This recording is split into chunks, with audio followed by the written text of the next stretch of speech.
mövzusu Milli Məclisin bugünkü iclasının da əsas mövzusu olub. Milli Məclis Xəzər dənizinin Azərbaycan sektorunda zəfər və məşəl perspektiv strukturlarının daxil olduğu kəşfiyyat blokunun öyrənilməsi, işlənməsi və hasilatın pay bölgüsü haqqında Azərbaycan Dövlət Neft Şirkəti ilə Exxon Exploration and Production Caspian Sea Limited, Conoco Limited və Azərbaycan Respublikası Dövlət Neft Şirkətinin ortaq neft şirkəti arasında sazişin qəbul və təsdiq edilməsi, həmçinin həyata keçirilməsinə icazə verilməsi məsələsinə baxıb. Pərvanə Sabir qızı. Təbii Ehtiyatlar, Ekologiya və Energetika Komissiyasının sədri Asya Manafova saziş barədə ətraflı məlumat verərək bildirdi ki, hər bir potraçı tərəfin bu sənəd üzrə hüquqları və öhdəlikləri sazişin bağlandığı tarix üçün iştirak payının müvafiq faizlərində qeyd edilir. Məsələn, ortaq neft şirkəti 50, Exxon 30, xarici neft şirkətləri isə 20%. Asya Manafovanın sözlərinə görə, potraçı tərəflər kəşfiyyat dövründə lazımi maliyyə vəsaiti təqdim etməlidirlər. Komissiya sədri bildirdi ki, saziş qüvvəyə mindikdən sonra Exxon və xarici şirkətlər 30 gün müddətində dövlət neft şirkətinə 75 milyon dollar, digər potraçı tərəflər isə neft şirkətinə birinci kəşfiyyat quyusunun qazılmağına başlandığı gündən sonraki 30 gün müddətində 10 milyon dollar ödəməlidir. Millət vəkili Rza İbadov isə hesab edir ki, bu sazişin imzalanması həm iqtisadi, həm də siyasi xarakter daşıyır və ölkəyə yeni xarici sərmayədarların cəlb edilməsini təmin edir. Həmkarı ilə həmfikir olan Şahidin Əliyev bildirdi ki, bu sənəd xarici sərmayədarların Azərbaycan neftinə marağın azalması barədə söz-söhbətə son qoyacaq. Azərbaycan Dövlət Neft Şirkətinin prezidenti Natiq Əliyevin sözlərinə görə, xarici ölkələrlə hər bir yeni sazişin bağlanması Bakı-Tbilisi-Ceyhan boru kəmərinin dəstəklənməsi deməkdir. Millət vəkilləri sazişi təsdiq edib ikinci oxunuşa çıxarılan kredit ittifaqı haqqında qanun layihəsinin müzakirəsinə başladılar. Bəzi irad və təkliflər səsləndikdən sonra kredit ittifaqı haqqında qanun layihəsi ikinci oxunuşda qəbul olundu. Pərvanə Sabir qızı, Azər Qarayev, ANS. Evdən iclasda müzakirə olunan məsələlərin müzakirəsi ilə davam etdirib. Türkiyədə səfərdə olduğundan bugünkü iclas spikersiz keçdi. Gündəlikdəki məsələlər barədə danışmazdan əvvəl millət vəkili Eldar İbrahimov həmkarlarını bu yaxınlarda Qondarma Dağlı Qarabağ Respublikasında keçiriləcək qanunsuz seçkilərə münasibət bildirməyə çağırdı. Onun çağırışı cavabsız qalmadı. Vice-spiker Arif Rəhimzadə baş verən hadisəyə dair növbəti iclasda münasibət bildiriləcəyini qeyd etdi. Nəhayət, gündəliyin birinci məsələsi olan Xəzər dənizinin Azərbaycan sektorunda yerləşən Zəfər və Məşəl Kəşfiyyat blokunun Azərbaycan Dövlət Neft Şirkətinin Exxon Exploration kompaniyası ilə birgə hasiləti barədə sazişin qəbulu məsələsi millət vəkilləri tərəfindən müzakirəyə çıxarıldı və onlar bu məsələyə münasibət bildirdilər. Bu münasibət isə deyəsən Ardıncın prezidenti Natiq Əliyevin ürəyincə oldu. Bu yeni kontrakt Azərbaycanın gələcəkdə iqtisadiyyatın inkişafının yeni bir addımıdır, əsasıdır. Bu, Azərbaycanın bazar iqtisadiyyatı prinsiplarına və dünya inteqrasiyasına qoşulmasıdır. Rza İbadov isə sazişdən çox müxalifət barədə danışdı. O, bu dəfədə müxalifəti siyasi savadsızlıqda itham edərək, ölkə prezidentinin apardığı neft siyasətinə dair səsləndirdikləri fikirləri yanlış adlandırdı və ümumiyyətlə Heydər Əliyev siyasətindən müxalifətin baş açmadığını qeyd etdi. Millət vəkili Səyyad Aran isə başqa bir aspektdə, xarici şirkətlərdə çalışan Azərbaycan vətəndaşlarının hüquqlarının pozulmasına toxundu. Qaradağ Sement Səhmdar Cəmiyyətinin rəhbəri Stov 19 nəfər işçini işdən çıxardı. Qaradağ rayon məhkəməsi onların yerinə bərpa edir, amma bu adam yenə onu qəbul edilmir. Başqa günlərdən fərqli olaraq, bu dəfə deyəsən millət vəkilləri tərəfindən deyilənlər vice-spiker Arif Rəhimzadənin ağlına batdı. Heç bir xarici şirkət yəni qanuna görə başqa əsasnamə ilə işləyə bilməz. Ya Azərbaycan qanunvericiliyi ilə işləyəsidir, yaxud öz ölkəsindən tutarkən qanunvericiliyi ilə ya dünya standartlarına uyğun elə bir normalar varsa onunla işləyəsidir. 100%'da yine onunla obisindən işləmək istəmir. Bax, belə hallar var. Söhbət ondan gedir. Və mən istəyirəm ki, gələcəkdə bu məsələlərə çox ciddi bir fikir verək. Biz burada vətəndaşlıq mövqeyimizi gərək sübut edək. Müzakirə xatirinə edilən məsələ nəhayət millət vəkilləri tərəfindən qəbul edildi. Gündəlikdə duran digər məsələ, kredit ittifaqları haqqında qanun qısa müzakirələrdən sonra eyni üsulla, yəni səsvermə nəticəsində qəbul olundu. Bugün Milli Məclisin növbəti iclası keçirilmişdir. Milli Məclis sədrinin birinci müavini Arif Rəhimzadənin rəhbərliyi ilə aparılan parlamentin bugünkü iclasında gündəlikdəki ilk məsələ barədə təbii ehtiyatlar, Ekologiya və Energetika Məsələləri Daimi Komissiyasının sədri Asiya Manafova məlumat verdi. Millət vəkilləri Xəzər dənizinin Azərbaycan sektorunda zəfər və məşəl perspektiv strukturlarının daxil olduğu kəşfiyyat blokunun kəşfiyyatı, işlənməsi və hasilatın pay bölgüsü haqqında Azərbaycan Respublikasının Dövlət Neft Şirkəti ilə Exxon Exploration and Production Caspian Sea Limited, Conoco Limited və Azərbaycan Dövlət Neft Şirkətinin ortaq neft şirkəti arasında sazişin qəbul və təsdiq edilməsi, həyata keçirilməsinə icazə verilməsi barədə layihə ilə bağlı fikirlərini bildirdilər. Azərbaycan Dövlət Neft Şirkətinin prezidenti Natiq Əliyev layihənin iqtisadi və siyasi baxımdan səmərəliliyini faktlarla əsaslandırdı. Layihə səsvermə yolu ilə qəbul olundu. Daha sonra kredit ittifaqları haqqında qanun layihəsinin müzakirəsi davam etdirildi. Kredit ittifaqının nizamnaməsi, kredit ittifaqının idarə edilməsi, kredit ittifaqının fəaliyyətinə rəhbərlik, nizamnamə fondu, kredit ittifaqının yenidən yaradılması kimi məsələlərə aydınlıq gətiriləndən sonra layihə ikinci oxunuşda qəbul edildi. Milli Məclis sədrinin müavini Yaşar Əliyevin apardığı axşam iclasında dövlət əmlakının özəlləşdirilməsi haqqında qanun layihəsini İqtisadi Siyasət Daimi Komissiyasının sədri Məmməd Məmmədov müzakirəyə təqdim etdi. Dövlət əmlakının özəlləşdirilməsinin əsas məqsəd və prinsipləri, qanunun tətbiq dairəsinin məhdudlaşdırılması, Azərbaycan Respublikasında dövlət əmlakının özəlləşdirilməsinin dövlət proqramı, özəlləşdirmə çekləri və onların vəziyyəti, dövlət əmlakının özəlləşdirilməsində ödəmə vasitəsi, özəlləşdirmədə investisiyalara dövlət təminatı ilə bağlı irad və təkliflər geniş fikir mübadiləsinə səbəb oldu.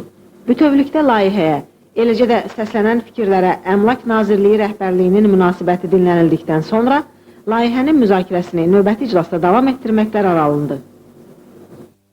Azər Milli Məclisin bugünkü iclası haqqında. Milli Məclisin bugünkü iclasında iki məsələyə baxıldı.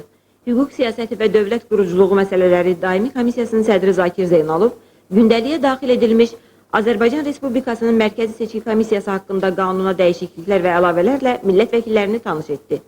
Qanun layihəsinə görə Azərbaycan Respublikasının Mərkəzi Seçki Komissiyası 18 üzvdən ibarət olacaq. Üzvlərin 1/3 hissəsi Milli Məclisdə vahid çoxmandatlı seçki dairəsi üzrə seçilmiş deputatları çoxluq təşkil edən və onların namizədliyini təqdim edən siyasi partiyanı, 1/3 hissəsi heç bir siyasi partiyaya mənsub olmayan və onların namizədliklərini təqdim edən deputatları, 1/3 hissəsi Milli Məclisdə vahid çoxmandatlı seçki dairəsi üzrə seçilmiş deputatları azlıq təşkil edən və onların namizədliklərini təqdim edən siyasi partiyaları təmsil edəcəklər. Layihəyə görə MSK üzvlərinin səlahiyyət müddəti 6 ildir. Müzakirələrdən sonra layihə səsə qoyuldu və Azərbaycan Respublikasının Mərkəzi Seçki Komissiyası haqqında qanuna dəyişikliklər və əlavələr edilməsi barədə qanun 3-cü oxunuşda qəbul edildi. Sonra Təbii Ehtiyatlar, Energetika və Ekologiya Məsələləri Daimi Komissiyasının sədri Asiya Manafova ratifikasiya üçün Milli Məclisə təqdim olunmuş Azərbaycan Respublikasında padar sahəsi və ona bitişik perspektiv strukturların daxil olduğu blokun kəşfiyyatı, işlənməsi və hasilatın pay bölgüsü haqqında Azərbaycan Dövlət Neft Şirkəti ilə Kura Valley Development Company Ltd, Moncrifoil və Azərbaycan Dövlət Neft Şirkətinin ortaq neft şirkəti arasında saziş barədə ətraflı şərh verdi. Dövlət Neft Şirkətinin nümayəndəsi Valih Əskərovun rəyi dinlənildikdən sonra deputatlar sazişə münasibətlərini bildirdilər. Fikir mübadiləsinin yekununda Milli Məclis müzakirəyə çıxarılmış sazişin qəbul və təsdiq edilməsinə, həyata keçirilməsinə razılıq verilməsi üçün məsələ səsə qoyuldu və 89 səslə təsdiq olundu. Bununla da Milli Məclisin bugünkü iclası yekunlaşdı. 2 gündən sonra Zəngilanın işğal günü olduğundan millət vəkilləri həmin döyüşlərdə həlak olanların xatirəsini də bir dəqiqə sükut ilə yad etdilər. Sonra təbii qazın Azərbaycan Respublikası və Gürcüstan ərazilərində və bu ərazilərin hüdudlarından kənarda Cənubi Qafqaz boru kəməri vasitəsilə tranziti nəql edilməsi və satışına dair Azərbaycan Respublikası və Gürcüstan arasında saziş və həmin sazişə əlavə edilən sənədlərin müzakirəsinə başlandı. Qeyd edək ki, bu boru kəmərinin istifadəsi 2004-cü ilə təsadüf edəcək. Türkiyə bazarına çıxarılan Azərbaycan qazının 2004-cü ildə həcmi 2 milyard kubmetr nəzərdə tutulub. 2006-2008-ci illərdə qazın həcminin 15 milyard kubmetrə çatacağı gözlənilir. Kəmərin təhlükəsizliyi məsələsinə toxunan Dövlət Neft Şirkətinin prezidenti Natiq Əliyev bildirdi ki, dövlət sözü üçün deməli bu boru kəmərinin təhlükəsizliyini və bununla əlaqədar olan bütün məsələləri özü həll edir və öhdəlik etdi bu oyuna. Parlamentdə müzakirələr zamanı millət vəkilləri Respublikanın, xüsusən də əyalətlərin qazla təminatının aşağı olduğunu dedilər. Qazın bir gün verilməsi Azərbaycan Səhmdar Cəmiyyətinə və 7 ildə mən deyirəm ki, nə əhali, nə də ki, sənaye bu qazın dəyərini ödəmir. Bu şəraitdə, yenə deyirəm, bu şəraitdə çox çətindir ki, bu qazın həcmini artırmaq. Qaz kəmərinin istifadəsindən gələn vergi necə olacaq? Azərbaycan tərəfi dövlətə mənfəət vergisi verəcək. Gürcüstana gəlincə, Gürcüstanda tranzit ölkəsi olduğuna görə və təhlükəsizlik məsələlərini təmin edilməsinin qarantiyası olmaq üçün deməli, vergilər ya da tranzit haqqı mənfəət olmadan qabaqcadan veriləcək. Yəni, mənfəət ola bilsin ki, 5-ci ildə olacaq bu qaz kəmərinin işlənməsində. müzakirələrdən sonra sənəd ratifikasiya olundu. Spiker sənədə hətta müxalifətdən olan millət vəkillərinin də səs verdiyini dedi. Mehman Mehdiyev, Ayaz Qocayev, Space. Milli Məclisdə isə bugün Şahdəniz yatağından hasil edilən qazın Gürcüstan ərazisi ilə tranziti və satışına dair imzalanmış saziş ratifikasiya edilib. Öncə Milli Məclisin sədri Murtuz Ələsgərov Birləşmiş Ştatlar Senatında 907-ci düzəlişin ləğvi yönündə atılan əlamətlər addıma görə deputatları təbrik etdi. Sonra isə Zəngilan rayonunun işğalından 9 il ötməsini xatırlatdı və bir dəqiqəlik sükut elan edildi.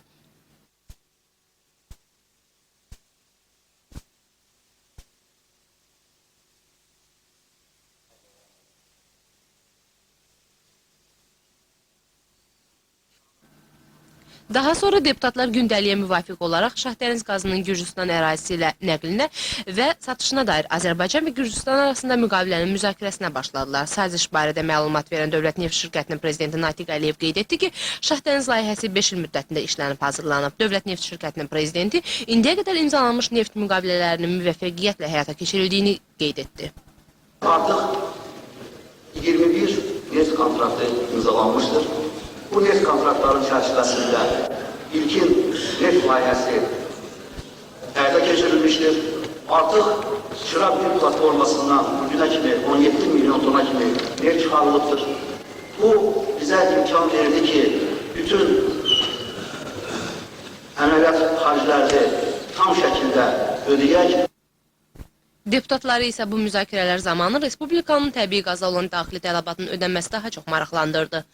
Qaz çatışmamazlığı üzündən meşələrin qırılmasına narahatlığını qeyd edən millət vəkilləri mavi yanacağın çatışmaması probleminin nə vaxt həll olunacağı ilə maraqlandılar. Bu da Natiq Əliyevin cavabı.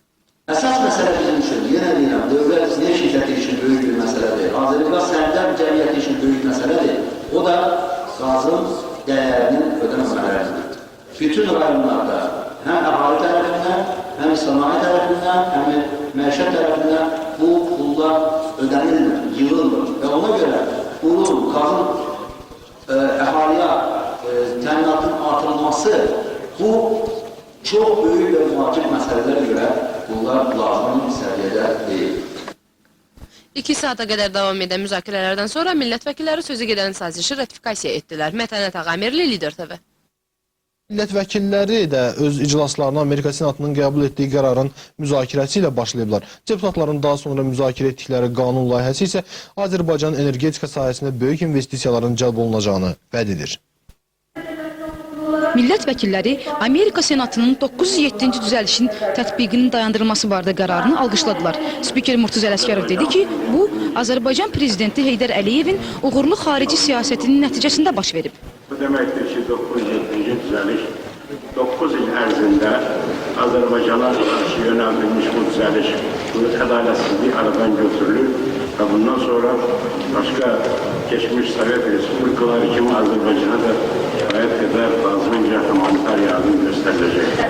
Bundan sonra deputatlar oktyabrın 29-da Zəngilanın işğal olunmasını bir dəqiqəlik sükutla yad etdilər. Təbii ehtiyatlar, energetika və ekologiya məsələsi komissiyasının sədri Asiya Manafova təbii qazın Cənubi Qafqaz boru kəməri sistemi vasitəsilə tranziti, nəqli və satışına dair Azərbaycanla Gürcüstan arasında imzalanmış saziş barəsində məlumat verdi.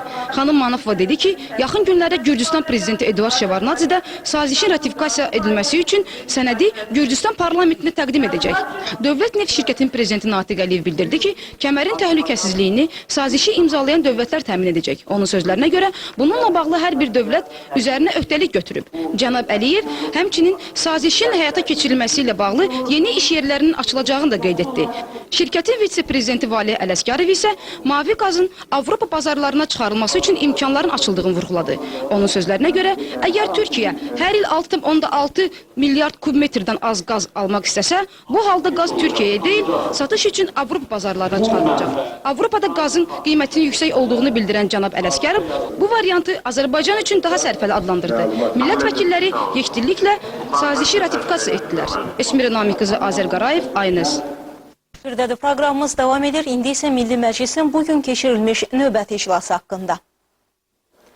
Cari məsələlərin müzakirəsinə keçməzdən əvvəl parlamentin spikeri 907-ci düzəlişin ləğvinə dair Amerika Senatının qərar qəbul etməsi münasibəti ilə millət vəkillərini təbrik edərək bunu Prezident Heydər Əliyevin düzgün və uğurlu xarici siyasətinin nəticəsi kimi qiymətləndirdi. Məclis üzvləri Zəngilanın işğalının 8-ci il dönümü ilə əlaqədar şəhid vətən övladlarının xatirəsini yad etdilər. Sonra gündəlikdəki məsələlərin müzakirəsinə başlandı.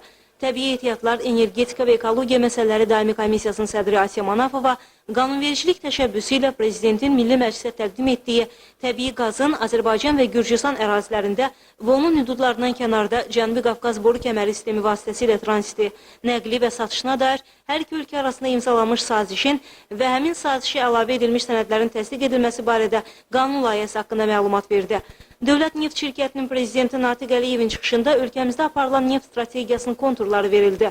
İndiyədək 21 neft müqaviləsinin imzalandığından, 1999-cu ilin sonu 2000-ci ilin əvvəllərindən mənfəət payını əldə edən Azərbaycanın neft fondunda hazırda 430 milyon dollardan artıq vəsait toplandığından, neft və qazın dünya bazarlarından çıxarılmasından danışan Natiq Əliyev hasilatın da yüksək sürətlə artdığını vurğuladı.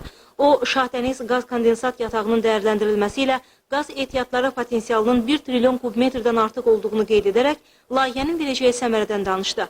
Neft şirkətinin Xarici Sərmayələr İdarəsinin rəisi Valeh Ələsgərov 2004-cü ilin sonlarında artıq Azərbaycan qazının Türkiyə və buradan da Avropa bazarlarına çıxarılacağını söyləyərək bunu rekord göstərici adlandırdı. Əhalinin qaz təminatı, layihə ilə bağlı yeni iş yerlərinin açılması, vergi tənzimləmələri və bu ətrafda digər məsələlərə münasibət bildirən millət vəkilləri bütünlüklə qanun layihəsinin Azərbaycan iqtisadiyyatına çox böyük yatırım gətirəcəyini və sosial rifahının yüksəldiləcəyinə imkan verəcəyini qeyd edərək yekdilliklə qanun layihəsinin lehinə səs verdilər. Müxtəlif xarici ölkələrdə olmuş deputatların səfər təəssüratı ilə Milli Məclisin iclası fasilədən sonra davam etdi.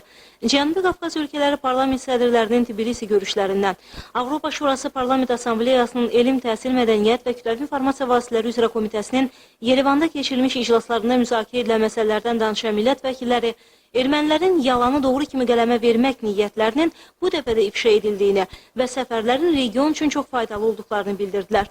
Sonra deputatlar yod çatışmazlığı xəstəliklərin kütləvi profilaktikası məqsədi ilə duzun yodlaşdırılması haqqında qanun layihəsinə münasibət bildirdilər. Müzakirələr növbəti iclasda davam edəcək. Almağa borcludur. Bugün Milli Məclis üzvləri 92 səslə Azərbaycan Dövlət Neft şirkəti ilə Yaponiya şirkətləri konsorsiumu arasında bağlanan müqaviləni təsdiq edib. Tərəflərin müqavilədə payları belədir. Azərbaycan Respublikası Dövlət Neft şirkəti 50%, Sarex 22,5%, Inrex 12,5%, İTOSU 7,5%, TÜKOKU 7,5%. Millət vəkili Səttar Səfərov zəlzələ rayonlarında olduğunu və bu rayonlarda əhaliyə ziyan dəydiyini xüsusi vurğuladı. O təklif etdi ki, hər deputat maaşından 100.000 manat zərər çəkənlərə kömək etsin. Mikayıl Mirzə etiraf etdi ki, dünənimizə nisbətdə bugün daha güclüyük. Bunu prezidentin burada olması ilə izah etdi. Mikayıl Mirzə son günlər Bakı merinə qarşı olan hərəkətləri pislədi. Deputatlar onlar üçün ayrılan yarım saat ərzində hətta qəbrəstanlıqların satılmasından da şikayət etdilər. Milli Məclis sədri Murtuz Ələsgərov təklif etdi ki, deputatlar sorğularını yazılı şəkildə versinlər. Sonra deputatlar keçdilər gündəliyin müzakirəsinə. Müzakirəyə çıxarılan neft sazişini Dövlət Neft şirkətinin prezidenti Natiq Əliyev təqdim etdi. Natiq Əliyev Azərbaycanın neft sahəsindən marağın azalmadığını vurğuladı. O, bu sahədə güzəştə getmədiklərini və Dövlət Neft şirkətinin sərt mövqeyi olduğunu da söylədi. Natiq Əliyevin dediyinə görə Dövlət Neft şirkətinə vəsaitlər daxili bazardan və ixrac olunan neftin satışından gəlir. Neft şirkətinin prezidenti dedi ki, daxilə sərf etdiyimiz 70% neftin əvəzinə 15%-in pulu bizə çatır. Neft şirkətinin yalnız ixracdan daxil olan vəsait hesabına yaşadığını deyən Natiq Əliyev bildirdi ki, bütün problemləri neftlə aradan qaldırmaq olmaz. Müzakirələrdən sonra saziş qəbul edildi. Vətəndaşların hüquq və azadlıqlarını pozan qərar və hərəkətlərdən məhkəməyə şikayət edilməsi haqqında qanun layihəsi də müzakirə mövzusu oldu. Anar Yusufoğlu və Sahib Səfərov, Sara Xəbər. Nəhayət söz ala bildi və dırnaqarası sensasiyon çıxış etdi. Mən istərdim bu Bakı-Ceyhan layihəsinə və ümumilikdə onunla bağlı olan 19 neft kontraktına siyasi qiymət verir. Bunun siyasi qiyməti ondan ibarətdir ki, oldu qardaş, əgər bilmək istəyirsən. Bəzi deputatların müzakirələri günün ikinci yarısında da davam etdirilməsi dəstəklənmədi. Sonda Bakı-Ceyhan layihəsi səs çoxluğu ilə ratifikasiya olundu. Onda qeyd edək ki, layihənin mayın 30-da Gürcüstan parlamentində, iyunun 7-sinə kimi isə Türkiyə parlamentində ratifikasiyası gözlənilir. Ülviyə Akıllayev, Ayaz Qocayev, Space. Xəzər mövzusu Milli Məclisin bugünkü iclasının da əsas mövzusu olub. Milli Məclis Xəzər dənizinin Azərbaycan sektorunda zəfər və məşəl perspektiv strukturlarının daxil olduğu kəşfiyyat blokunun öyrənilməsi, işlənməsi və hasilatın pay bölgüsü haqqında Azərbaycan Dövlət Neft Şirkəti ilə Exxon Exploration and Production Caspian Sea Limited, Conoco Limited və Azərbaycan Respublikası Dövlət Neft Şirkətinin ortaq neft şirkəti arasında sazişin qəbul və təsdiq edilməsi, həmçinin həyata keçirilməsinə icazə verilməsi məsələsinə baxıb. Pərvanə Sabir qızı. Təbii Ehtiyatlar, Ekologiya və Energetika Komissiyasının sədri Asya Manafova saziş barədə ətraflı məlumat verərək bildirdi ki, hər bir potraçı tərəfin bu sənəd üzrə hüquqları və öhdəlikləri sazişin bağlandığı tarix üçün iştirak payının müvafiq faizlərində qeyd edilir. Məsələn, ortaq neft şirkəti 50%, Exxon 30%, xarici neft şirkətləri isə 20%. Asya Manafovanın sözlərinə görə, potraçı tərəflər kəşfiyyat dövründə lazımi maliyyə vəsaiti təqdim etməlidirlər. Komissiya sədri bildirdi ki, saziş qüvvəyə mindikdən sonra Exxon və xarici şirkətlər 30 gün müddətində dövlət neft şirkətinə 75 milyon dollar, digər potraçı tərəflər isə neft şirkətinə birinci kəşfiyyat quyusunun qazılmağına başlandığı gündən sonraki 30 gün müddətində 10 milyon dollar ödəməlidir. Millət vəkili Rza İbadov isə hesab edir ki, bu sazişin imzalanması həm iqtisadi, həm də siyasi xarakter daşıyır və ölkəyə yeni xarici sərmayədarların cəlb edilməsini təmin edir. Həmkarı ilə həmfikir olan Şahidin Əliyev bildirdi ki, bu sənəd xarici sərmayədarların Azərbaycan neftinə marağın azalması barədə söz-söhbədə son qoyacaq.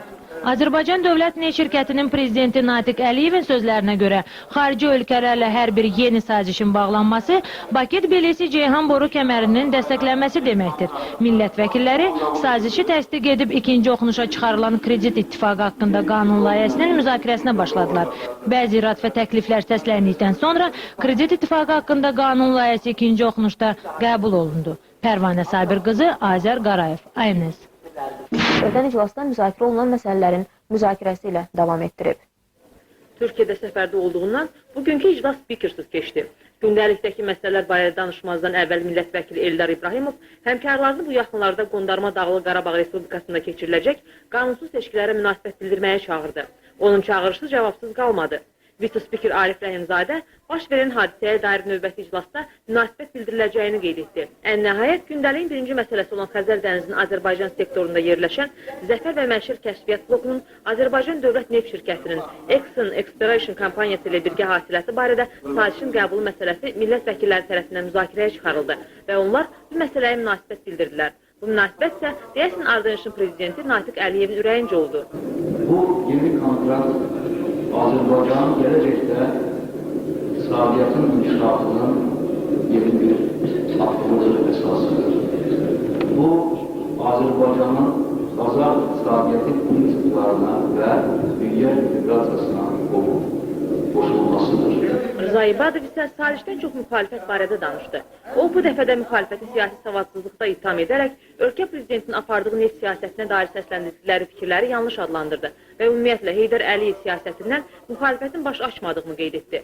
Millət vəkili Səyyad Aran isə başqa bir aspektdə xarici şirkətlərdə çalışan Azərbaycan vətəndaşlarının hüquqlarının pozulmasına toxundu. Qaradağ Sement Səhmdar Cəmiyyətinin rəhbəri Stov 19 nəfər işçini işdən çıxardı. Qaradağ rayon məhkəməsi onların yerinə bərpa edir. Amma bu adam yenə bunu qəbul edir. başqa günlərdən fərqli olaraq bu dəfə deyəsən millət vəkilləri tərəfindən deyilənlər vitse-spiker Arif Rəhimzadənin ağlına batdı. Heç bir xarici şirkət yəni qanuna görə başqa əsasnamə ilə işləyə bilməz. Ya Azərbaycan qanunvericiliyilə işləyəsidir, yaxud öz ölkəsinin tutarkən qanunvericiliyilə ya dünya standartlarına uyğun elə bir normalar varsa onunla işləyəsidir. Biz burasında onunla da o birisindən işləmək istəmir. Bax, belə hallar var. Söhbət ondan gedir. Və mən istəyirəm ki, gələcəkdə bu məsələlərə çox ciddi bir fikir verək. Biz burada vətəndaşlıq mövqeyimizi gərək sübut edək. Müzakirə xatirinə edilən məsələ nəhayət millət vəkilləri tərəfindən qəbul edildi. Gündəlikdə duran digər məsələ kredit ittifaqları haqqında qanun qısa müzakirələrdən sonra eyni üsulla, yəni səsvermə nəticəsində qəbul olundu. Bugün Milli Məclisin növbəti iclası keçirilmişdir. Milli Məclis sədrinin birinci müavini Arif Rəhimzadənin rəhbərliyi ilə aparılan parlamentin bugünkü iclasında gündəlikdəki ilk məsələ barədə təbii ehtiyatlar, ekologiya və energetika məsələləri daimi komissiyasının sədri Asiya Manafova məlumat verdi. Millət vəkilləri Xəzər dənizinin Azərbaycan sektorunda zəfər və məşəl perspektiv strukturlarının daxil olduğu kəşfiyyat blokunun kəşfiyyatı, işlənməsi və hasilatın pay bölgüsü haqqında Azərbaycan Respublikasının dövlət neft şirkəti ilə Exxon Exploration and Production Caspian Sea Limited, Conoco Limited və Azərbaycan Dövlət Neft Şirkətinin ortaq neft şirkəti arasında sazişin qəbul və təsdiq edilməsi, həyata keçirilməsinə icazə verilməsi barədə layihə ilə bağlı fikirlərini bildirdilər. Azərbaycan Dövlət Neft Şirkətinin prezidenti Natiq Əliyev layihənin iqtisadi və siyasi baxımdan səmərəliliyini faktlarla əsaslandırdı. Layihə səsvermə yolu ilə qəbul olundu. Daha sonra kredit ittifaqları haqqında qanun layihəsinin müzakirəsi davam etdirildi. Kredit ittifaqının nizamnaməsi, kredit ittifaqının idarə edilməsi, kredit ittifaqının fəaliyyətinə rəhbərlik, nizamnamə fondu, kredit ittifaqının yenidən yaradılması kimi məsələlərə aydınlıq gətiriləndən sonra layihə ikinci oxunuşda qəbul edildi. Milli Məclis sədrinin müavini Yaşar Əliyevin apardığı axşam iclasında dövlət əmlakının özəlləşdirilməsi haqqında qanun layihəsini İqtisadi Siyasət Daimi Komissiyasının sədri Məmməd Məmmədov müzakirəyə təqdim etdi. Dövlət əmlakının özəlləşdirilməsinin əsas məqsəd və prinsipləri, qanunun tətbiq dairəsinin məhdudlaşdırılması, Azərbaycan Respublikasında dövlət əmlakının özəlləşdirilməsinin dövlət proqramı, özəlləşdirmə çekləri və onların vəziyyəti, dövlət əmlakının özəlləşdirilməsində ödəmə vasitəsi, özəlləşdirmədə investisiyalara dövlət təminatı ilə bağlı irad və təkliflər geniş fikir mübadiləsinə səbəb oldu. Bütövlükdə layihəyə, eləcə də səslənən fikirlərə Əmlak Nazirliyi rəhbərliyinin münasibəti dinlənildikdən sonra layihənin müzakirəsini növbəti iclasda davam etdirmək qərarı alındı. Azər Milli Məclisin bugünkü iclası haqqında. Milli Məclisin bugünkü iclasında iki məsələyə baxıldı. Hüquq siyasəti və dövlət quruculuğu məsələləri daimi komissiyasının sədri Zakir Zeynalov gündəliyə daxil edilmiş Azərbaycan Respublikasının Mərkəzi Seçki Komissiyası haqqında qanuna dəyişikliklər və əlavələrlə millət vəkillərini tanış etdi. Qanun layihəsinə görə Azərbaycan Respublikasının Mərkəzi Seçki Komissiyası 18 üzvdən ibarət olacaq. Üzvlərin 1/3 hissəsi Milli Məclisdə vahid çoxmandatlı seçki dairəsi üzrə seçilmiş deputatları çoxluq təşkil edən və onların namizədliyini təqdim edən siyasi partiyanı, 1/3 hissəsi heç bir siyasi partiyaya mənsub olmayan və onların namizədliklərini təqdim edən deputatları, 1/3 hissəsi Milli Məclisdə vahid çoxmandatlı seçki dairəsi üzrə seçilmiş deputatları azlıq təşkil edən və onların namizədliklərini təqdim edən siyasi partiyaları təmsil edəcəklər. Layihəyə görə MSK üzvlərinin səlahiyyət müddəti 6 ildir. Müzakirələrdən sonra layihə səsə qoyuldu və Azərbaycan Respublikasının Mərkəzi Seçki Komissiyası haqqında qanuna dəyişikliklər və əlavələr edilməsi barədə qanun 3-cü oxunuşda qəbul edildi. Sonra təbii ehtiyatlar, energetika və ekologiya məsələləri daimi komissiyasının sədri Asiya Manafova ratifikasiya üçün Milli Məclisə təqdim olunmuş Azərbaycan Respublikasında padar sahəsi və ona bitişik perspektiv strukturların daxil olduğu blokun kəşfiyyatı, işlənməsi və hasilatın pay bölgüsü haqqında Azərbaycan Dövlət Neft Şirkəti ilə Kura Valley Development Company Ltd, Moncrifoil və Azərbaycan Dövlət Neft Şirkətinin ortaq neft şirkəti arasında saziş barədə ətraflı şərh verdi. Dövlət Neft Şirkətinin nümayəndəsi Vali Həsgərovun rəyi dinlənildikdən sonra deputatlar sazişə münasibətlərini bildirdilər. Fikir mübadiləsinin yekununda Milli Məclis müzakirəyə çıxarılmış sazişin qəbul və təsdiq edilməsinə, həyata keçirilməsinə razılıq verilməsi üçün məsələ səsə qoyuldu və 89 səslə təsdiq olundu. Bununla da Milli Məclisin bugünkü iclası yekunlaşdı. Azərbaycan Dövlət Neft Şirkəti ilə Yaponiya şirkətləri konsorsiumu arasında bağlanan müqaviləni təsdiq edib. Tərəflərin müqavilədə payları belədir. Azərbaycan Respublikası Dövlət Neft Şirkəti 50%, Sarex 22,5%, Inrex 12,5%, İTOSU 7,5%, TÜKOKU 7,5%. Millət vəkili Səttar Səfərov zəlzələ rayonlarında olduğunu və bu rayonlarda əhaliyə ziyan dəydiyini xüsusi vurğuladı. O təklif etdi ki, hər deputat maaşından 100.000 manat zərər çəkənlərə kömək etsin. Mikail Mirzə etiraf etdi ki, dünənimizə nisbətdə bugün daha güclüyük. Bunu prezidentin burada olması ilə izah etdi. Mikail Mirzə son günlər Bakı merinə qarşı olan hərəkətləri pislədi. Deputatlar onlar üçün ayrılan yarım saat ərzində hətta qəbrəstanlıqların satılmasından da şikayət etdilər. Milli Məclis sədri Murtuz Ələsgərov təklif etdi ki, deputatlar sorğularını yazılı şəkildə versinlər. Sonra deputatlar keçdilər gündəliyin müzakirəsinə. Müzakirəyə çıxarılan neft sazişini Dövlət Neft Şirkətinin prezidenti Natiq Əliyev təqdim etdi. Natiq Əliyev Azərbaycanın neft sahəsindən marağın azalmadığını vurğuladı. O, bu sahədə güzəştə getmədiklərini və Dövlət Neft Şirkətinin sərt mövqeyi olduğunu da söylədi. Natiq Əliyevin dediyinə görə Dövlət Neft Şirkətinə vəsaitlər daxili bazardan və ixrac olunan neftin satışından gəlir. Neft Şirkətinin prezidenti dedi ki, daxilə sərf etdiyimiz 70% neftin əvəzinə 15%-in pulu bizə çatır. Neft şirkətinin yalnız ixracdan daxil olan vəsait hesabına yaşadığını deyən Natiq Əliyev bildirdi ki, bütün problemləri neftlə aradan qaldırmaq olmaz. Müzakirələrdən sonra saziş qəbul edildi. Vətəndaşların hüquq və azadlıqlarını pozan qərar və hərəkətlərdən məhkəməyə şikayət edilməsi haqqında qanun layihəsi də müzakirə mövzusu oldu. Anar Yusifov və Sahib Səfərov, Sara Xəbər.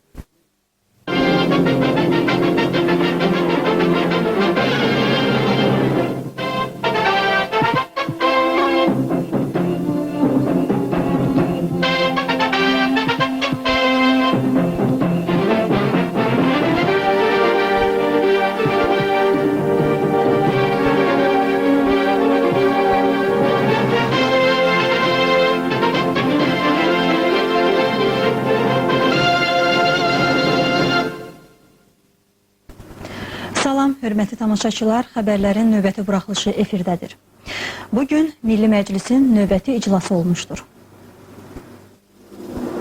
Milli Məclisin bugünkü iclasına sədrlik edən spiker Murtuz Ələsgərov əvvəlcə 28 may Azərbaycanın müstəqillik günü İstiqlaliyyət bayramı münasibəti ilə deputatları təbrik etdi. Sonra Azərbaycan Prezidenti Heydər Əliyevin neft strategiyasının uğurlarından danışan Murtuz Ələsgərov Bakı, Tbilisi, Ceyhan əsas ixrac boru kəməri ilə bağlı sənədlər paketinin müzakirəyə çıxarılmasını tarixi bir hadisə kimi qiymətləndirdi. Bu məsələ ilə bağlı Təbii Ehtiyatlar, Energetika və Ekologiya Daimi Komissiyasının sədri Asiya Manafova məlumat verdi. Milli Məclisin iclasında iştirak edən Azərbaycan Dövlət Neft Şirkətinin rəhbər nümayəndələri çıxış edərək bu işin siyasi və iqtisadi əhəmiyyətindən danışdılar. Sonra Milli Məclisin üzvləri xam neftin Azərbaycan Respublikası, Gürcüstan və Türkiyə Cümhuriyyətinin əraziləri ilə Bakı, Tbilisi, Ceyhan əsas ixrac boru kəməri vasitəsilə nəql edilməsinə dair Azərbaycan Respublikası, Gürcüstan və Türkiyə Cümhuriyyəti arasında sazişin və həmin sazişə əlavə edilmiş sənədlərin, İstanbul bəyannaməsinin və xam neftin Azərbaycan Respublikası, Gürcüstan və Türkiyə Cümhuriyyətinin əraziləri ilə nəql edilməsinə dair Azərbaycan Respublikası, Türkiyə Cümhuriyyəti və Gürcüstan arasında sazişə dəyişikliklər edilməsi haqqında Azərbaycan Respublikası, Gürcüstan və Türkiyə Cümhuriyyəti arasında protokolun təsdiq edilməsi barədə məsələyə öz münasibətlərini bildirdilər. Çıxış edənlər qeyd etdilər ki, Bakı, Tbilisi, Ceyhan əsas ixrac boru kəməri ilə bağlı layihə Azərbaycanın uğurlu neft strategiyasının məntiqi davamıdır və böyük tarixi əhəmiyyətə malikdir. Sənədlər paketinə münasibət bildirildikdən sonra səsə qoyuldu və təsdiq edildi. Bununla da Milli Məclisin səhər iclasına yekun vuruldu.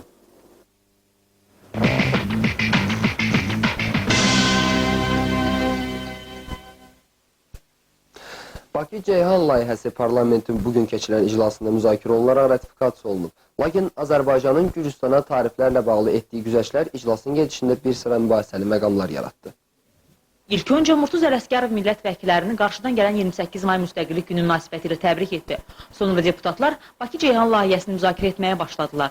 Əsas ixrac neft kəmərinin iqtisadi, texniki və siyasi üstünlükləri barədə komissiya sədri Asiya Manafova məlumat verdi. Sonra Dövlət Neft Şirkətinin prezidenti Natiq Əliyev çıxış etdi. O, çıraq bir neft yatağından 9 milyon ton neft çıxarıldığını, 2000-ci ildə isə 15 milyon ton neft çıxarılacağını nəzərə çatdıraraq, hazırda 19 saziş imzalandığını bildirdi. Eyni zamanda Azərbaycanın Rusiya və İran tərəfindən təzyiqlərə məruz qaldığı da çıxışçı tərəfindən xüsusi vurğulandı. Daha sonra Dövlət Neft Şirkətinin Xarici Sərmayələr İdarəsinin rəisi Valih Ələsgərov alternativ variantların da nəzərdən keçildiyini və nəticədə Bakı-Ceyhan variantının məqbul sayıldığını qeyd etdi.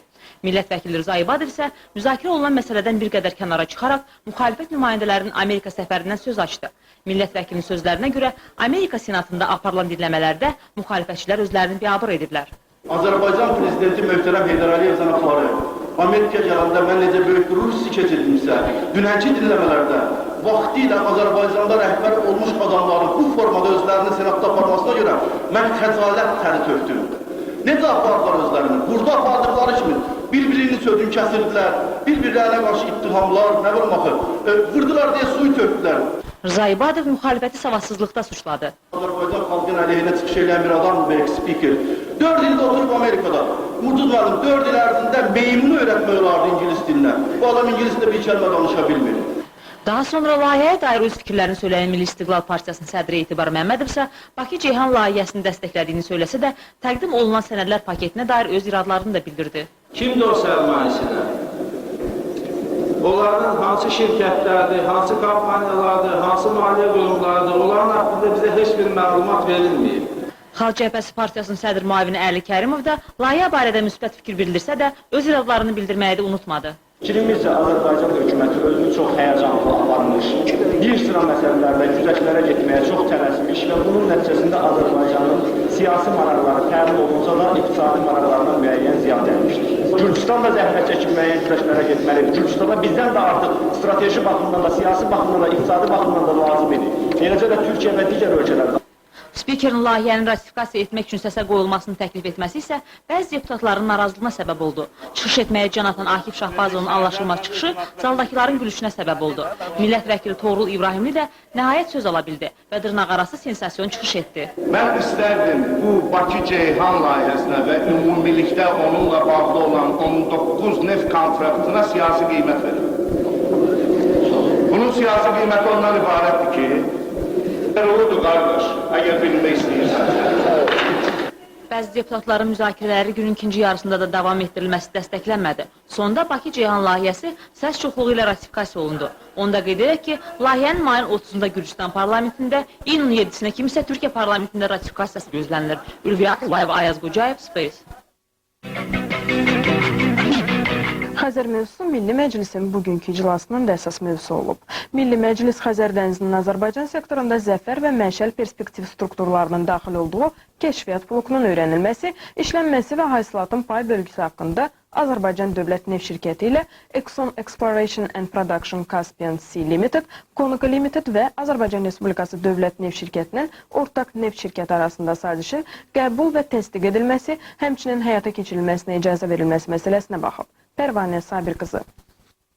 Təbii Ehtiyatlar, Ekologiya və Energetika Komissiyasının sədri Asiya Manafova saziş barədə ətraflı məlumat verərək bildirdi ki, hər bir potratçı tərəfin bu sənəd üzrə hüquqları və öhdəlikləri sazişin bağlandığı tarix üçün iştirak payının müvafiq faizlərində qeyd edilir. Məsələn, ortaq neft şirkəti 50, Exxon 30, xarici neft şirkətləri isə 20%. Asiya Manafovanın sözlərinə görə, potratçı tərəflər kəşfiyyat dövründə lazımi maliyyə vəsaiti təqdim etməlidirlər. Komissiya sədri bildirdi ki, saziş qüvvəyə mindikdən sonra Exxon və xarici şirkətlər 30 gün müddətində dövlət neft şirkətinə 75 milyon dollar, digər potratçı tərəflər isə neft şirkətinə birinci kəşfiyyat quyusunun qazılmağına başlandığı gündən sonraki 30 gün müddətində 10 milyon dollar ödəməlidir. Millət vəkili Rza İbadov isə hesab edir ki, bu sazişin imzalanması həm iqtisadi, həm də siyasi xarakter daşıyır və ölkəyə yeni xarici sərmayədarların cəlb edilməsini təmin edir. Həmkarı ilə həmfikir olan Şahidin Əliyev bildirdi ki, bu sənəd xarici sərmayədarların Azərbaycan neftinə marağın azalması barədə söz-söhbədə son qoyacaq. Azərbaycan Dövlət Neft Şirkətinin prezidenti Natiq Əliyevin sözlərinə görə xarici ölkələrlə hər bir yeni sazişin bağlanması Bakı-Tbilisi-Ceyhan boru kəmərinin dəstəklənməsi deməkdir. Millət vəkilləri sazişi təsdiq edib ikinci oxunuşa çıxarılan kredit ittifaqı haqqında qanun layihəsinin müzakirəsinə başladılar. Bəzi irad və təkliflər səsləndikdən sonra kredit ittifaqı haqqında qanun layihəsi ikinci oxunuşda qəbul olundu. Pərvanə Sabir qızı, Azər Qarayev, ANS.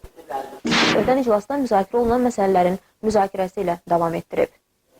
Türkiyədə səfərdə olduğundan bugünkü iclas spikersiz keçdi.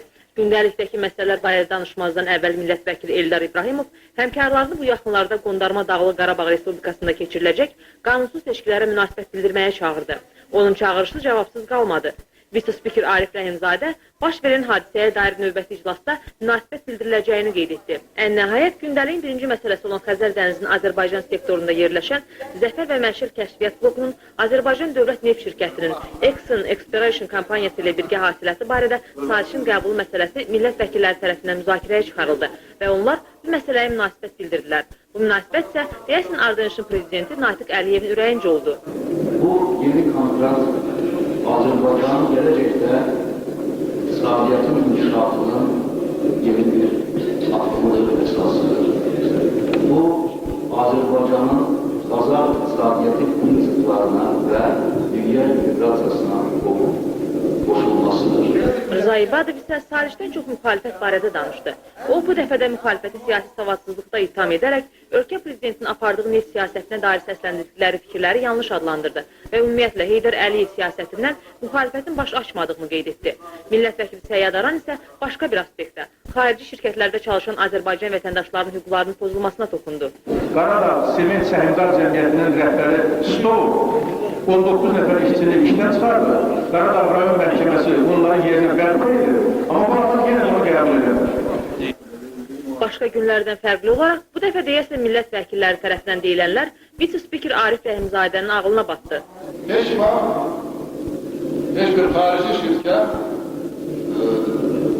yəni qanuna görə başqa əsasnamə ilə işləyə bilməz. Ya Azərbaycan qanunvericiliyi ilə işləyəsidir, yaxud öz ölkəsindən tutarkən qanunvericiliyi ilə ya dünya standartlarına uyğun elə bir normalar varsa onunla işləyəsidir. İş burasında yine onunla o birisindən işləmək istəmir. Bax, belə hallar var. Söhbət ondan gedir. Və mən istəyirəm ki, gələcəkdə bu məsələlərə çox ciddi bir fikir verək. Biz burada vətəndaşlıq mövqeyimizi gərək sübut edək. Müzakirə xatirinə edilən məsələ nəhayət millət vəkilləri tərəfindən qəbul edildi. Gündəlikdə duran digər məsələ, kredit ittifaqları haqqında qanun qısa müzakirələrdən sonra eyni üsulla, yəni səsvermə nəticəsində qəbul olundu. Bugün Milli Məclisin növbəti iclası keçirilmişdir. Milli Məclis sədrinin birinci müavini Arif Rəhimzadənin rəhbərliyi ilə aparılan parlamentin bugünkü iclasında gündəlikdəki ilk məsələ barədə təbii ehtiyatlar, ekologiya və energetika məsələləri daimi komissiyasının sədri Asiya Manafova məlumat verdi. Millət vəkilləri Xəzər dənizinin Azərbaycan sektorunda Zəfər və Məşəl perspektiv strukturlarının daxil olduğu kəşfiyyat blokunun kəşfiyyatı, işlənməsi və hasilatın pay bölgüsü haqqında Azərbaycan Respublikasının Dövlət Neft Şirkəti ilə Exxon Exploration and Production Caspian Sea Limited, Conoco Limited və Azərbaycan Dövlət Neft Şirkətinin ortaq neft şirkəti arasında sazişin qəbul və təsdiq edilməsi, həyata keçirilməsinə icazə verilməsi barədə layihə ilə bağlı fikirlərini bildirdilər. Azərbaycan Dövlət Neft Şirkətinin prezidenti Natiq Əliyev layihənin iqtisadi və siyasi baxımdan səmərəliliyini faktlarla əsaslandırdı. Layihə səsvermə yolu ilə qəbul olundu. Daha sonra kredit ittifaqları haqqında qanun layihəsinin müzakirəsi davam etdirildi. Kredit ittifaqının nizamnaməsi, kredit ittifaqının idarə edilməsi, kredit ittifaqının fəaliyyətinə rəhbərlik, nizamnamə fondu, kredit ittifaqının yenidən yaradılması kimi məsələlərə aydınlıq gətiriləndən sonra layihə ikinci oxunuşda qəbul edildi. Milli Məclis sədrinin müavini Yaşar Əliyevin apardığı axşam iclasında dövlət əmlakının özəlləşdirilməsi haqqında qanun layihəsini İqtisadi Siyasət Daimi Komissiyasının sədri Məmməd Məmmədov müzakirəyə təqdim etdi. Dövlət əmlakının özəlləşdirilməsinin əsas məqsəd və prinsipləri, qanunun tətbiq dairəsinin məhdudlaşdırılması, Azərbaycan Respublikasında dövlət əmlakının özəlləşdirilməsinin dövlət proqramı, özəlləşdirmə çekləri və onların vəziyyəti, dövlət əmlakının özəlləşdirilməsində ödəmə vasitəsi, Özəlləşdirmədə investisiyalara dövlət təminatı ilə bağlı irad və təkliflər geniş fikir mübadiləsinə səbəb oldu.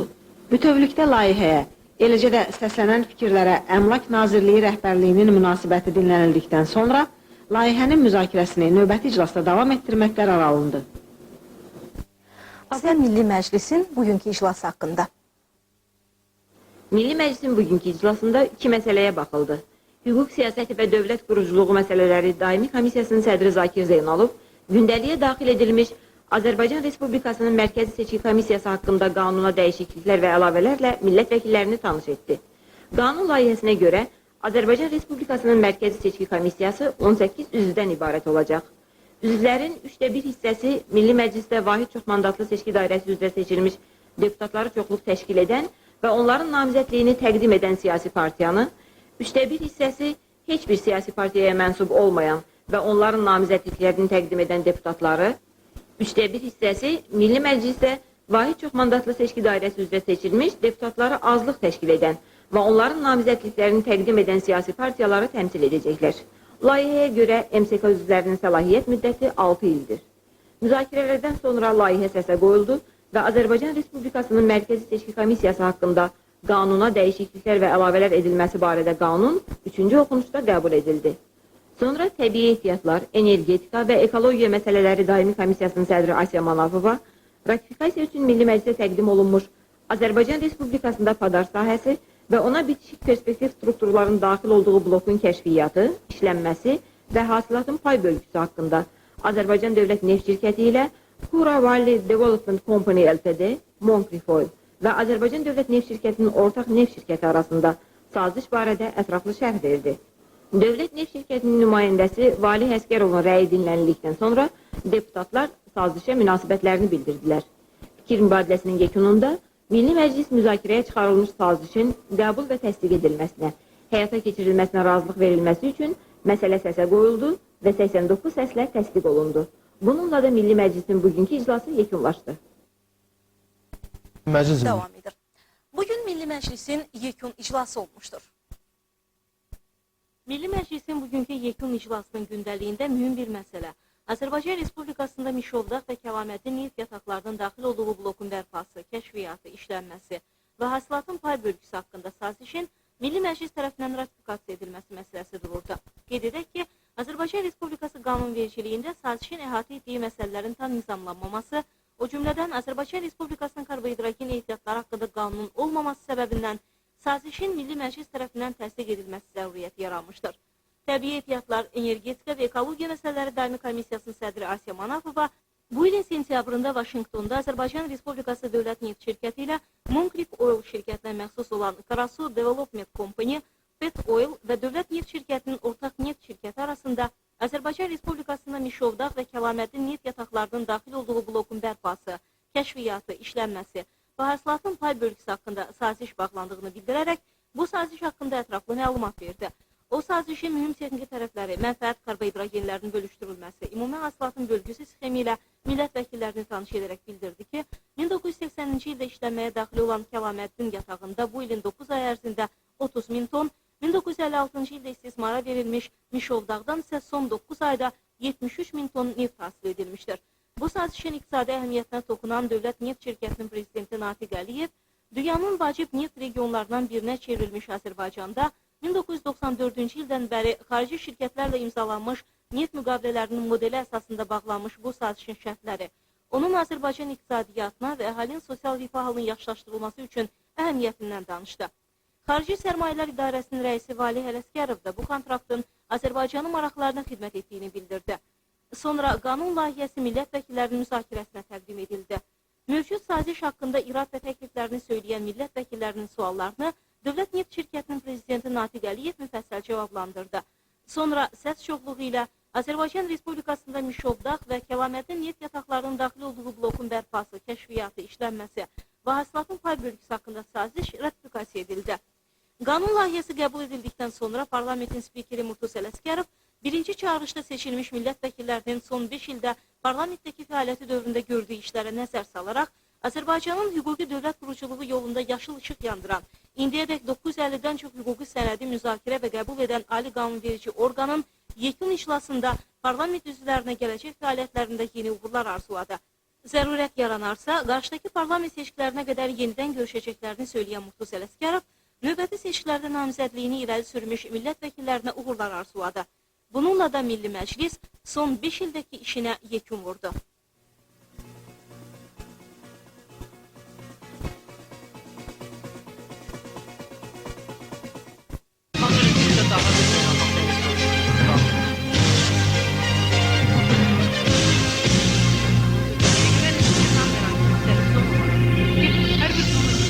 Salam, Azərbaycan paytaxtında axşam saat 5 Dərgin informasiya proqramı günün mühüm xəbərləri ilə efirdədir.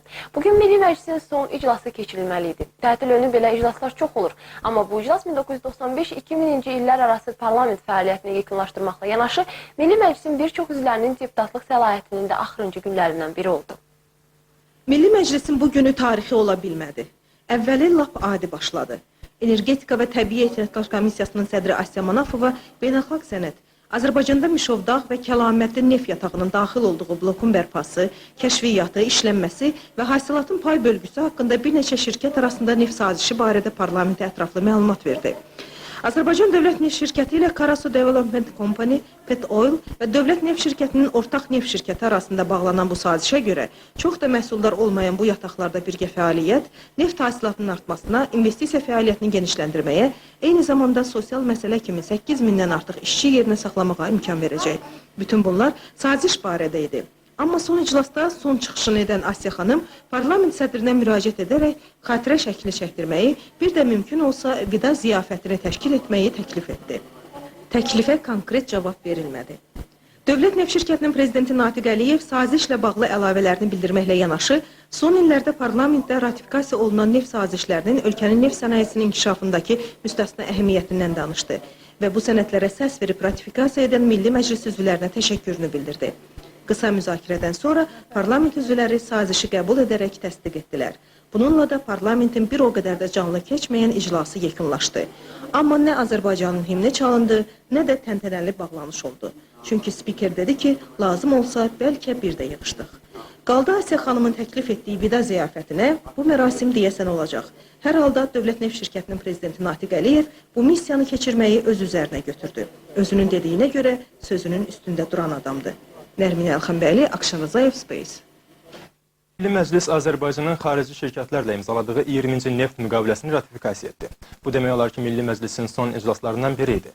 Millət vəkilləri gündəlikdə duran yeganə məsələni, Mişovdağ və Kəmaləddin neft yataqlarının daxil olduğu blokun bərpası, kəşfiyyatı, işlənməsi və hasilatın pay bölgüsü haqqında sazişi ratifikasiya etdilər. Saziş haqqında məlumatı Milli Məclisin Təbii Ehtiyatlar, Energetika və Ekologiya Komissiyasının sədri Asya Manafov verdi. O bildirdi ki, Dövlət Neft Şirkətinin ortaq şirkəti layihədə 15%, Karasu Development Company 49,3%, Pet-Oil şirkəti isə 35,7%lik paya malikdirlər. Dövlət Neft Şirkətinin prezidenti Natiq Əliyevin sözlərinə görə isə istismarda olan Mişovdağ və Kəlamətli yataqlarının işlənməsi layihəsi çərçivəsində 140 milyon dollar sərmayə qoyulması planlaşdırılıb. Natiq Əliyev deputatların suallarının cavabı olaraq bu yataqlarda neft hasilatı zamanı çıxacaq səmt qazının Azərbaycana çatacağını bildirdi. Səmt qaz bütün sazişlərdə bunlar hamısı məhsul kimi Azərbaycan Dövlət Neft Şirkətinə verilir və Dövlət Neft Şirkəti bunu Azəriqaz sisteminə verir. Azəriqaz sistemindəki əhaliyə yaxud sənayeyə çatdırır bunu. Biz bugün bütün qazı, səmt qaz ki var ki, onları yığırıq. Onları kompresorla deməli təzyiqini artıraraq həm neft daşlarında, həm də ki qırağa gətiririk. Neft daşlarında demək olar ki, bir itki yoxdur. Beləliklə, Milli Məclis bəlkə də öz son iclasını major notla, sadəcə 20-ci neft müqaviləsinin ratifikasiyası ilə başa vurdu. Deyəsən, son iclasların ab-havası və neft müqavilələrinin çox milyonluq investisiyaları deputatlara bir qədər fərqli təsir etmişdi. Hər halda millət vəkili Asya Manafova bütün deputatların birgə xatirə şəkli çəkdirməsini və vida banketinin keçirilməsini təklif etdi. Spiker bu təklifə cavab verməyə macal tapmamış, Dövlət Neft Şirkətinin prezidenti Natiq Əliyev parlamentin 5 illik fəaliyyəti şərəfinə banket verməyə həmişə hazır olduğunu bildirdi. Lakin Murtuz Ələsgərov banket sevincini yarıda kəsdi. Çox güman ki, parlament hələ daha bir iclas keçirəcək. Mətanət Ağamirli, Kənan Məhəmmədov, Lider TV. Türkiyədə çıxan Turkish Daily News qəzeti Bakı-Tbilisi-Ceyhan neft kəməri layihəsinin reallaşacağını nağıl adlandırıb. Qəzetin yazdığına görə hər il bir saziş imzalanır və hər dəfə də rəhbərlər tikinti üçün hər şeyin hazır olduğunu bildirirlər. tikintinin başlanmasına hələ də şübhə var və bu da əsas iştirakçıları qane edir. Çünki bu kəmərlə idxal ediləcək neftin keyfiyyəti pisdir. ABŞ prezidenti David Woodward'ın dediyinə görə yaxın 8 ayda kəmərin çəkilişinə başlamayacaq. Çünki hələ də bir sıra çətinliklər var. Azərbaycan rəsmiləri isə nəinki Bakı-Ceyhanın doğura biləcəyi problemlərdən danışmırlar, hətta yanacağın qiymətinin belə artmayacağını da əmin edirlər. Dünya bazarında neftin qiymətinin qalxması bir çox ölkələrdə neft məhsullarının, ilk növbədə yanacağın dəyərinin artmasına səbəb olub. Azərbaycanda isə bu proseslər nəinki müşahidə edilmir, hökumət hətta yanacağın qiymətinin artırılmayacağına zəmanət də verir. Bu barədə də Dövlət Neft Şirkətinin prezidenti Natiq Əliyev danışır. Azərbaycana neft hasil edən və satan ölkə kimi dünya bazarlarında qara qızılın qiymətinin qalxması çox sərf edir. Lakin dünya bazarlarında neft məhsullarının qiymətinin artması, daxili bazarda isə onların dəyərinin stabil qalması Azərbaycandan yanacaq algısını artıra bilər. Bu isə ölkədə yanacaq qıtlığının meydana gəlməsinə səbəb ola bilər. Digər ölkələr, məsələn Rusiya bu cür təhlükəli vəziyyətdən daxili bazarda qiymətlərin artırılması vasitəsilə çıxır. Azərbaycanda isə biz hesab edirik ki, bugünkü şərait üçün bugün bizim satılan benzinin qiyməti öz səviyyəsindədir və bilmək istərsinizsə bugünkü toptan satış qiymətinin 70% aksız dərəcələridir. Bu dövlətin siyasətidir ki,